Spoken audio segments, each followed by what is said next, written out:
And that's what's most sickening is that I don't even know what these guys believe. Like, I really don't. Democratic Congressman Eric Swalwell perfectly explained just how fake politicians in Washington are. Now, I have two clips that I'm going to show you, because despite how great Swalwell's description here is, he's also not immune to what he is describing. So this first clip is going to be him discussing what he's observed as a politician in Washington. And this is a clip from the Midas Touch podcast. Check it out.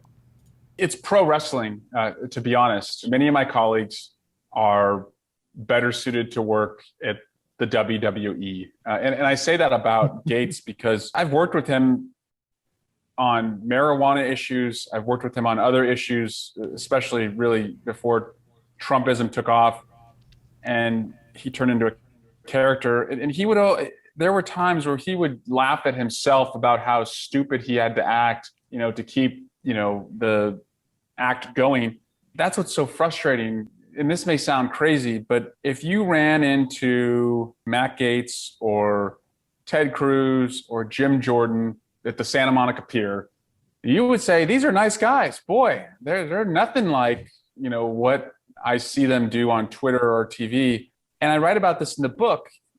During the impeachment trial in the Senate, Ted Cruz came up to me, like we bumped into each other in the Senate bathroom, and he said, hey, I think you're doing a great job out there. I just want you to know that. And I'm like, what the fuck is this guy talking about? He just scorched me on Fox News like the night before. He tweets at me like every other week.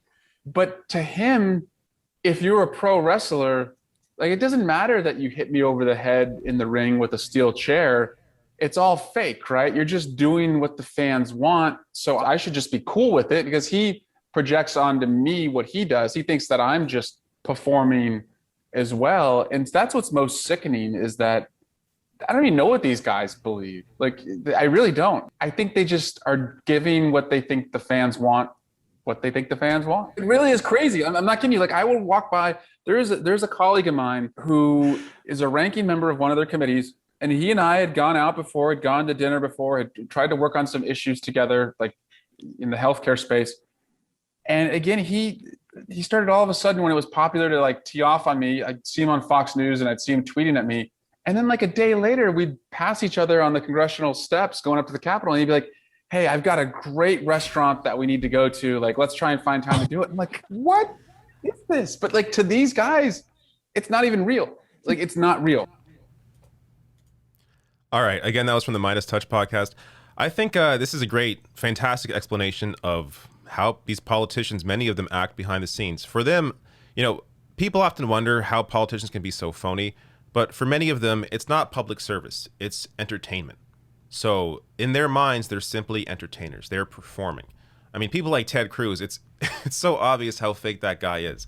But Eric Swalwell is not immune from this. So if you follow the 2020 Democratic primary at all, Eric Swalwell engaged in this kind of performance himself countless times. I have a great example of one right here. This is when he was announcing his candidacy for the primary.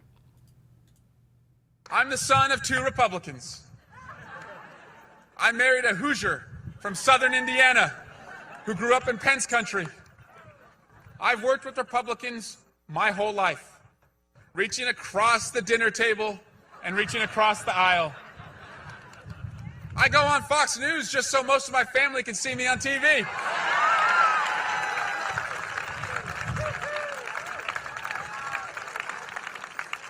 We must unite our deeply divided country. So I pledge to lead our country with a team of rivals, a blended cabinet of Republicans and Democrats. Not because it'll be easy, and we may have to send out a search party to find more Republicans who can put country over party. So Eric Swalwell, in that first clip, talked about how, fake these Republicans are.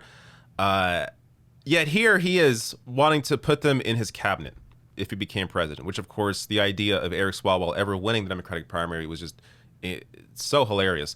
But here he is pretending that that's what the problem is, that, what the issue is? We aren't working enough with Republicans, the very ones that I say are WWE performers. it's so dishonest. Like, he must know he engages in this himself all the time. So very few politicians are immune from this. I mean, really, it's like, in terms of the Senate, Bernie Sanders is the only guy that I think is real 100% of the time. Even when he does things that I don't agree with, I still think he's being real. But the vast majority of them are performers. I mean, we saw that as well with someone like Elizabeth Warren during the primary when she was attacking Bernie Sanders randomly. It's, you know, at the end of the day, a lot of these people are simply there for themselves, simply there to further their career. Very few of them are really there to try and help people. And that's why someone like Bernie Sanders went, you know, largely unnoticed on a national level for decades, until finally when he ran for president, people sort of dug up his history and saw this was a guy who was fighting for the average person his entire career. So, you know, people like that, they're the real the real people. Everyone else are performers. But even like Swalwell in that clip, in that first clip, he said of Republicans, they think I'm performing as well. So, you know, he was discussing how they were projecting their thoughts onto him, which happens quite a bit on, you know, a number of issues.